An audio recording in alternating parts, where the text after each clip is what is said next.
Welcome to Bible Stories for Kids. Today's featured stories are going to be Bible stories of boys and girls.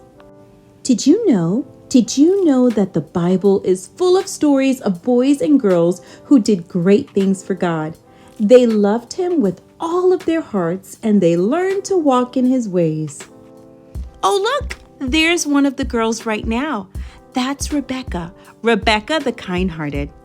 Every evening, Rebecca joined the other girls from her village as they went to the well to draw fresh water for their families. Rebecca had to carry a large pitcher on her shoulder. When it was full, it was very, very heavy. Wow, look at her walk. One night, a weary traveler came to the well. He was hot and thirsty. His camels were thirsty too. Please give me a little water from your jar, the traveler said to Rebecca. Rebecca gave the water to the man and said, I'll draw water for your camels too. It was hard work, but Rebecca didn't mind. The traveler was so touched by Rebecca's kindness. He had been praying that God would help him find a special young woman to marry Isaac. Isaac? Who's Isaac? That's his master's son. The master was Abraham, a great man of God. Now the traveler knew that God had answered his prayers. He asked Rebecca to introduce him to her family. He gave them gifts of gold and silver and fine jewels, for Rebecca had been chosen by God to marry Isaac. Hip, hip, hooray! Now it's time to talk about Joseph. Joseph the dreamer. Once there was a boy named Joseph. Joseph's father loved him very much. He gave him a gift of a beautiful coat of many colors. Wow, look at that coat. This made Joseph's brothers jealous. Look at their faces. They're not very happy. God gave Joseph special dreams about things that would happen in the future. Things in the future? Joseph often dreamed that he would do something very important one day and that his family would be very grateful to him. Wow. Joseph's brothers got tired, so tired of hearing about his dreams. They wanted to get rid of him, so they sold him as a slave. Oh no. He was taken far, far, far away to Egypt. But God watched over Joseph as he grew up in that land because he had such a very special plan for him. One night, Pharaoh, the king of Egypt, had a frightening dream. With God's help, Joseph told Pharaoh that the dream meant hungry times were coming. Oh no, would there be no food? Joseph said that the king must start storing as much food as possible for his people so that they would have enough to eat for many years. The king was very pleased with Joseph. You shall be in charge of my palace and all of my people, he told him.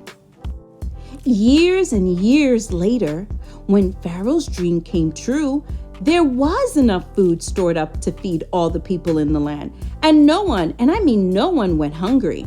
Now Joseph understood why God had wanted him to live in Egypt. He forgave his brothers for what they had done to him.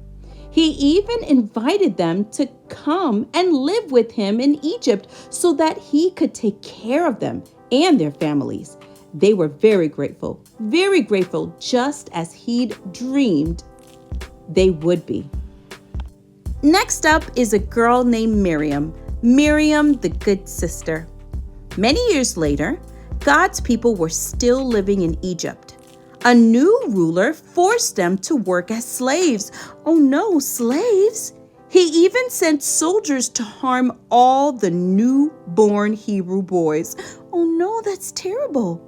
When a baby named Moses was born, his mother wanted to keep him safe.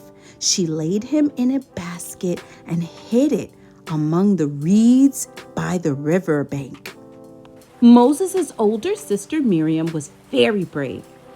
Day after day, she stood at the edge of the water. Look, where's baby? Where's Moses? Where's baby Moses? Watching over the baby. She prayed that God would protect Moses and keep him hidden from the soldiers. Dear God, please keep Moses safe.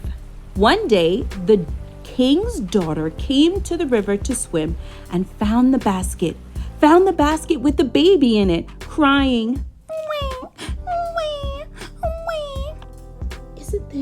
Isn't this one of the Hebrew babies?" said the princess. She felt sorry for Moses and decided to keep him. But someone must care for him, she said. Miriam came out from her hiding place. Shall I bring a Hebrew woman to nurse the baby for you?" she asked. "Yes, go, answered the princess. So Miriam ran and brought her own mother. The princess told her, "Take this baby and then nurse him for me, and I will pay you." The baby Moses would grow up to lead God's people out of slavery in Egypt and back to their homeland. And his sister Miriam would be with him every step of the way. Now let's talk about Samuel the prophet. Long ago, a woman named Hannah prayed, and she prayed and prayed that God would give her a son. She promised that if he did give her a son, she would give the boy back to God. She would teach her child to love God and to serve him with all of his life. God answered Hannah's prayers. He gave her Samuel. Hi, Samuel. When Samuel was just still a little boy, his mother took him to live in the temple. There he would learn to serve God. One night, Samuel heard a voice calling him, "Samuel, Samuel." He thought it was Eli the priest, but when he ran to Eli's room, Samuel found the priest fast asleep. He hadn't called Samuel. 3 times Samuel heard the voice, and 3 times he ran to Eli. Finally, Eli realized that Samuel was actually hearing the voice of God. "The next time you hear the voice," Eli told Samuel, "say, 'Here I am, Lord, I am listening.'" That night, God spoke to Samuel. He told Samuel that he wanted him to be his prophet, a messenger to the people of Israel. All his life, Samuel would listen to hear God's voice, and whenever God spoke to him, Samuel would tell the people everything, and I mean everything that God had said. He would teach them to listen to God too. Isn't that amazing? It's time to meet David, the shepherd king. David was a shepherd boy. His father had put him in charge of watching over the family's sheep. Out in the fields, David learned to play instruments and write songs of praise to God. Look at him sing. When danger did come, David called on God for help. God gave him the strength to fight off a lion and a bear to protect his flock of sheep. One day, David's father asked him to take some food and supplies to his older brothers who were soldiers in King Saul's army. When David found his brothers, they were shaking with fear. Their enemies had sent a great giant named Goliath to attack them. It made David angry to hear Goliath cursing God's people. I wonder what's going to happen. I will fight Goliath myself, said David. The giant laughed when he saw the boy coming. But David prayed. David prayed that God would guide his hands. He put a small stone into his slingshot and hurled it toward Goliath. The stone hit the giant right in the middle of his forehead. And then he fell at David's feet. Hip, hip, hooray!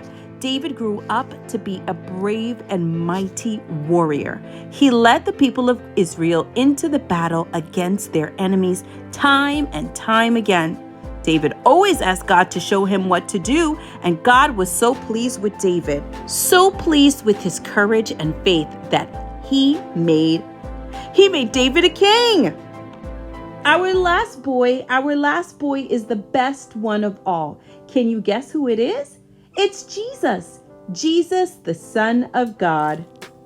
Jesus was born in Bethlehem, the same city as David. Like David, he would grow up to be a king. But not just any king, the King of Kings. Even as a child, Jesus was full of God's wisdom. He understood better than anyone how to live a life that pleased God. One day, his mother Mary thought she had lost him. She looked everywhere for the little boy. At last, she found Jesus in the temple, teaching the priests about God's law. Jesus wanted to help everyone, people everywhere, to grow closer to God and feel his love for them in their hearts. Cha-chang! Those were all of the Bible stories of boys and girls. Thank you so much for passing by for Bible Stories for Kids. If you would like some more Bible stories, don't forget to like and subscribe. Bye!